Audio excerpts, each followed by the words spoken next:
In the world of bike engineering, when the Japanese do it, you know that they're going to make bikes that are really reliable. When the Italians do it, bikes will have a lot of passion. When the Americans do it, it's laid back but with a lot of gusto. When the Germans do it, you know that those bikes are going to be precise and perfect. So this could possibly be the most perfect sports bike out there. Ladies and gentlemen, this is the BMW S1000RR.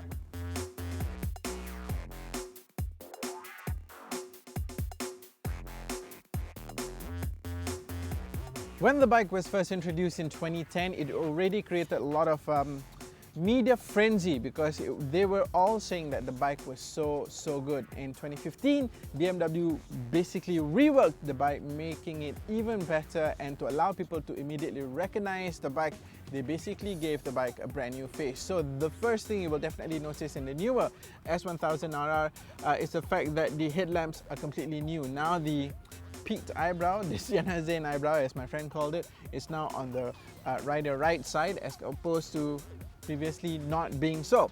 So that is how you will definitely tell that this is a brand new S1000RR. The other thing that they've made new is this brand new air intake area, which you can really see right through, and it's very big and allows a lot of air to pass through the fairing and into all the parts that needs cooling. Now, this bike is not only renewed cosmetically but also, technologically with a lot of new parts. You will see that this brand new bike has 46mm inverted forks up front, which is of course part of the dynamic damping control system. It's totally adjustable. In fact, you can adjust it up to 7 steps, both for rebound and compression, giving this bike a firmer riding characteristic if you need it, but softer if you have to tackle the rain in. Also, you will see up front you've got the twin floating 320mm disc brakes up front. Of course, they're ventilated and they're from Brembo, and this is just part of some of the great stuff that you will find with this brand new bike.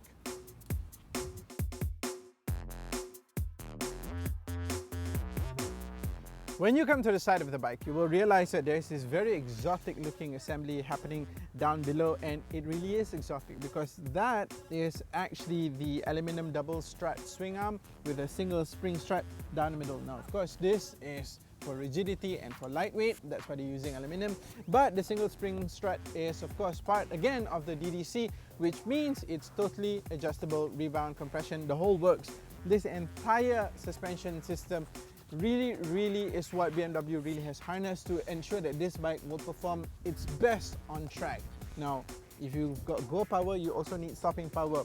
The back here, you've got a 220mm single floating disc, again ventilated and again from Brembo, and this is of course fitted with a BMW Racing ABS, making this bike stopping at the most optimum level as possible. Now, the other thing that you will definitely realize very quickly if you come to the side is that it used to have this bottom canister area where the exhaust was, but they've removed that and they've shifted the exhaust to a little bit more traditional position. But once they've done that, it may look conventional, but this allows for the center of gravity to be moved upwards and rear bias, giving this bike more stability, especially when you're taking the corners. So it's the raised center of gravity, but also this allows BMW to shave off 3 kilograms from the entire weight of the bike. And in a racing bike, every single gram counts. In fact, this is 3 kilograms and the entire thing amounts to about 4 kilograms of weight saving that BMW has managed. But of course, all this depends on how the rider is going to feel in the cockpit area.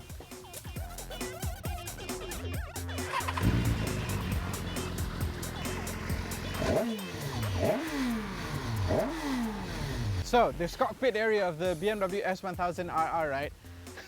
It reminds me of a cockpit of a typical BMW car. You know why? Because you've got lots of buttons to play around with.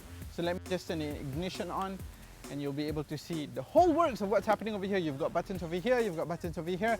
Normal typical bike, especially Japanese bikes, you don't get this kind of toys to play around with. But all these toys there for your benefit, and it's for your safety first and foremost. You see, because this bike comes with so many different settings that you can play around with. In fact, even the instrument cluster just tells you so many different types of information. It's quite crazy.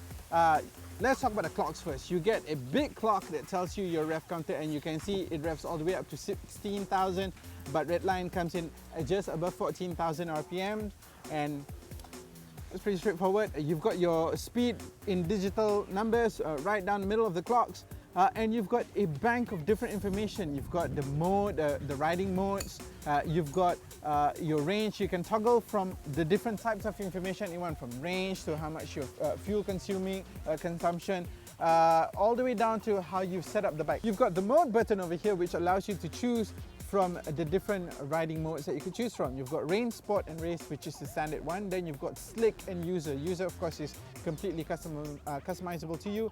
In Slick, it allows you to change your traction control on the go with the buttons on this side. A little bit more on that later.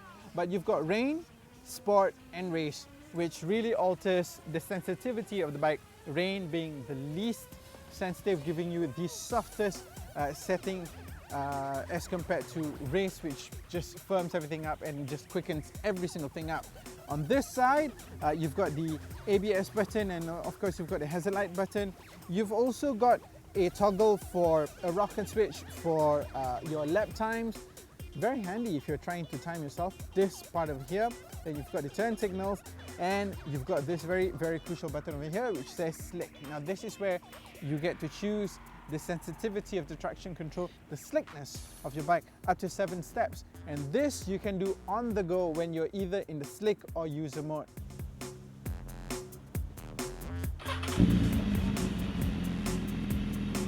So the only thing left to talk about is the actual engine itself, and this lump has got a lot of new tech on it. Lighter valves, shorter air intakes, a brand new cylinder head, a larger airbox, and a really trick fly, or rather ride-by-wire system gives this bike a 6 bhp bump, ensuring that you've got full access to 199 brake horsepower. And when you pair it with the very slick 6-speed gearbox, which does not require you to use the clutch when upshifting or downshifting on the go, this is a very rapid machine indeed.